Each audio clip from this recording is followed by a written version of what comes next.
First time po akong nakapanood ng One News speech na hindi bias yung in-interview at yung open naman yung nag-interview. At ito po si Dr. Froilan Calilong. Ito po yung mga example ng mga magagaling na political analyst.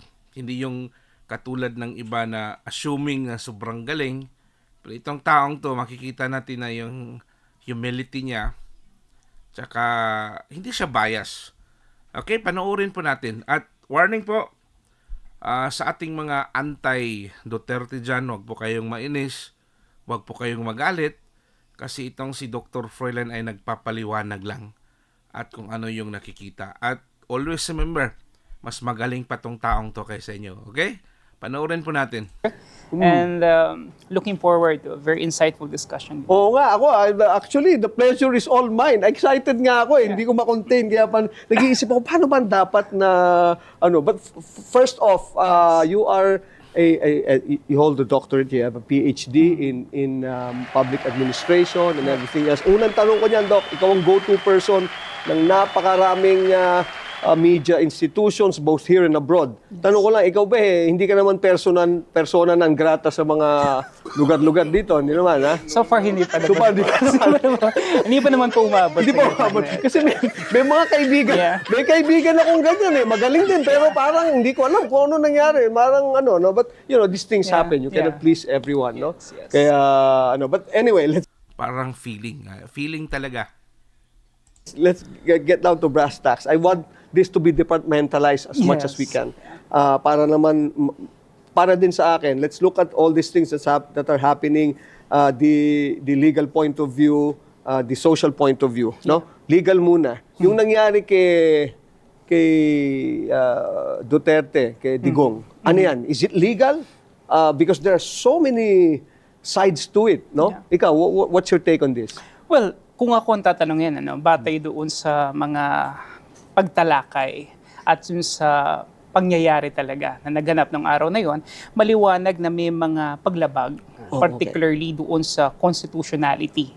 Mula doon sa pag-aresto, pagdating doon sa pagbabasa ng kanyang mga karapatan, batay na rin doon sa mga nakalagay doon sa mismong arrest warrant. There were some I believe systemic and structural defects, no?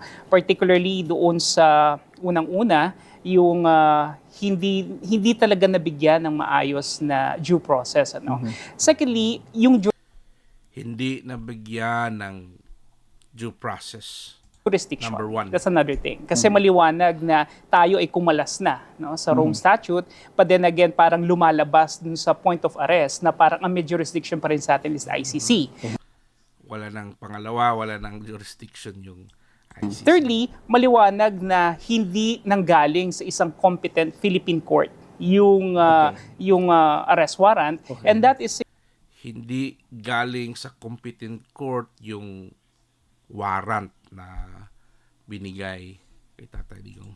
dire violation doon sa nakasaad doon sa Rome Statute and doon din sa ating Republic Act 9851. Okay. So you're saying it has to be yung kailangan meron ba siyang kaakibat, Doc, na Philippine courts na magbibigay din ng arrest warrant? Sabay ba yan? It has to be at the same time, both the ICC and the Philippine courts. Kasi ang contention nung iba, na nabasa ko naman ito, Doc, is precisely the reason why it was legal for the ICC to issue such warrant because wala nga ditong case si Presidente Duterte or former President. So, by virtue on inadmissibility or admissibility for that matter, hindi talaga, dapat talagang sila mag-issue ng warrant. And ang Philippine courts cannot issue any type of warrant. Tama yun. Actually, Sir Jojo, meron tayong tinatawag na principle of complementarity. Right? Okay. Na kung saan, dahil hindi tayo nakapag-file ng matitibay na kaso laban sa kanya, kinailangan pa ng intervention coming from an outsider, a foreign body like in the case of ICC. Pero kasi, maliwanag doon sa Rome Statute na bago gawin yung pagdakip o yung pagkuha doon sa tao, kinakailangan din na merong kaakibat na legal proceeding na naganap dito sa custodial. Bakit po ba may kaakibat? Kasi nga tayong mga Pinoy, under tayo ng constitution natin. We are protected ng constitution natin. So kahit kung meron mang paglabag itong isang taong to, isang Pilipinong ito, under pa rin tayo ng constitution natin. In the first place, doon muna tayo talaga doon saan tayo dapat nagkaroon ng responsibility sa ginawa natin ay of course doon muna tayo sa ating lokal kasi doon tayo nagkasala eh. So ngayon itong ICC dapat ding rumispeto sa constitution natin.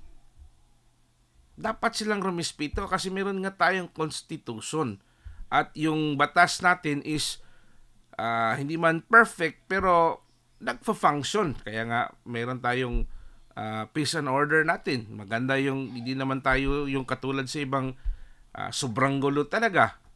So ito yung sinasabi ni Doktor. State, basically. Okay. Kasi kung hindi, that will be a violation of his right to due process, Yeah. which is definitely being not only enshrined in the Constitution. No? Article 3, Section 1, maliwanag naman yan, na talagang lahat tayo entitled to due process. But more importantly, yung substantive and procedural due process, dapat yan nasusunod. And in the case of the arrest, halimbawa na lang, yung 15-page warrant, no? Hindi ko alam kung ito ba ay nabasa man lang ng ating Pangulo o ng dating Pangulo. When in fact, Kaya nga yung ginawa nila kay Tatay Digong is sinurrender nila sa ICC. Kasi yung ICC nga, it's not a state. Kaya wala silang yung law enforcement. Kaya doon sa mga member na nation nila, so dapat silang makipag-communicate doon to execute, yun yung gagamitin nila para pagpatupad doon sa batas, kung ano man yung nalambag ng batas. Pero ang nangyari nga nito, kahit nga yung warrant arrest na galing sa kanila, hindi sila makapagbigay directly sa ating kapulisan, sa ating sa executive branch natin. Bakit? Kasi nga hindi na tayo under, kaya nagpatulong sila sa Interpol. Kaya yung nangyari doon sa pag-aresto ni Tatay Digong, hindi sila nag-aresto. Ang ginawa doon is tayo yung nag-surrender. Kasi we are not obliged eh.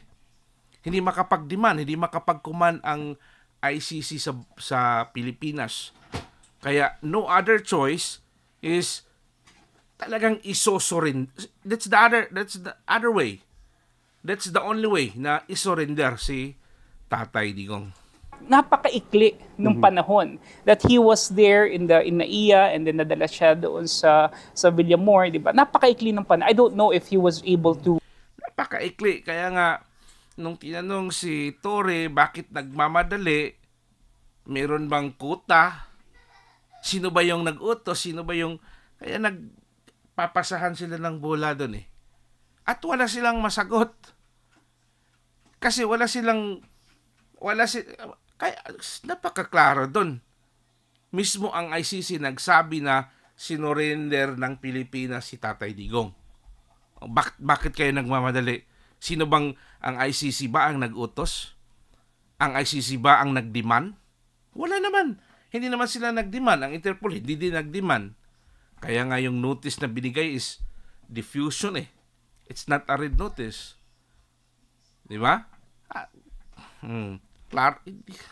To go through the entirety of the material itself, no? The warrant. No? So everything na nangyari doon, you see that there's to a degree some degree of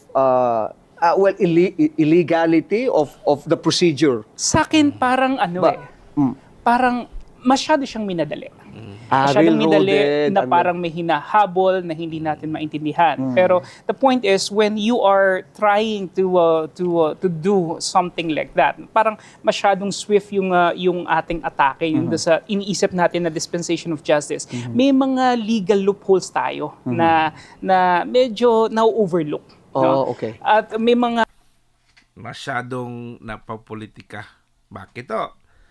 Kasi sa lahat ng mga kampanya nila ni Tatay Digong, pag andyan si Tatay Digong, libo-libo kasi ang pupunta. Na yung mga taong pumupunta ay walang bayad yon, libre yon. Kusa ang mga tao ay pumupunta. At yon ang hindi kayang gawin ng iba dyan. Kaya, yun kaya ang dahilan bakit minadali nila. I'm sure maraming dahilan. At ito, magiging dahilan to sa pagkakaroon ng isang legal question later on. Na ngayon nga, nakikita na natin. When yung sinasabi mo legal question na yan, Doc, is kung nagsimula na yung actual trial. Kasi parang narinig ko yung foreign lawyer niya, para bang very confident siya, Doc, na para bang, no, it's very simply put, I can have him out and go back to the Philippines by mere parang lumalabas I don't know if it's even the right word, illegal detention lang, parang gano'n, parang forced ang pagdadala sa kanya doon. Well, that is normal for every client-lawyer relationship. Ito yung gusto ko nito ni Dr.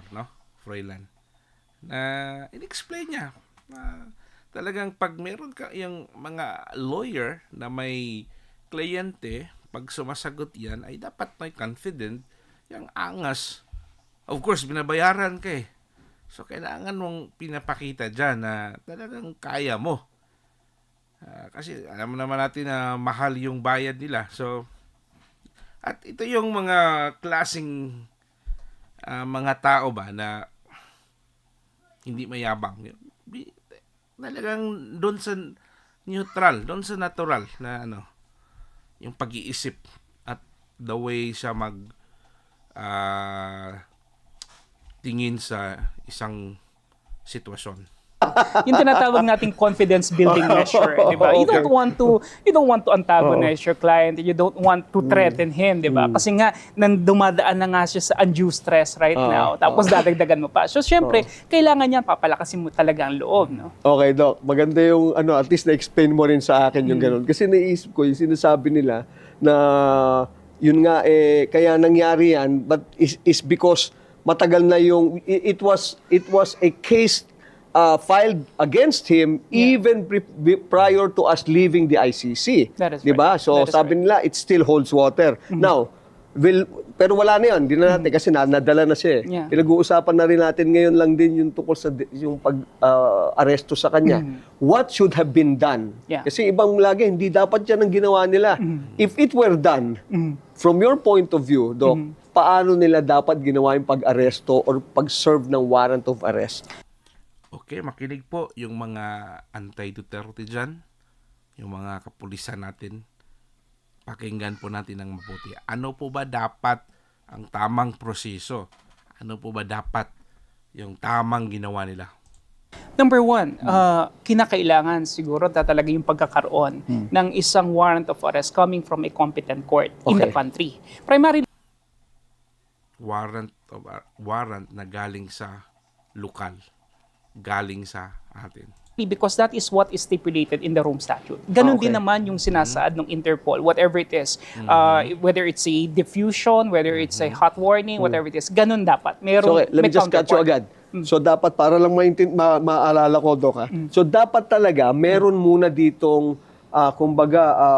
partner court. I know I'm not too with the semantics of all these things, but parang may partner court which is a local one that will issue before the ICC issues one. Ganun ba? I think the right term is, parallel or parang kapariho. Na yun yung dapat gawin.